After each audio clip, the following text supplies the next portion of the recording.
Want to permanently delete your TikTok account? Here's how to do it step by step. First, open the TikTok app on your phone or tablet and log in if you haven't already. Then, tap the profile icon at the bottom right of the screen. Next, tap the menu icon, that's the 3 lines in the top right corner, and choose Settings and Privacy. Under the Account section, tap Account, then scroll down and select Deactivate or Delete Account. Now tap Delete Account Permanently. If you prefer Break instead, you can choose Deactivate Account, which hides your profile but lets you return later. TikTok will now ask why you're leaving.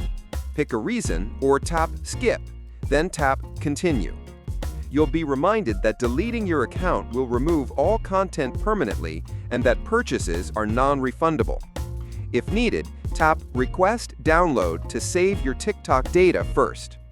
Finally, tap Delete, confirm your decision, and enter your password if asked. Your account will now be deactivated and fully deleted after 30 days, unless you log back in before then.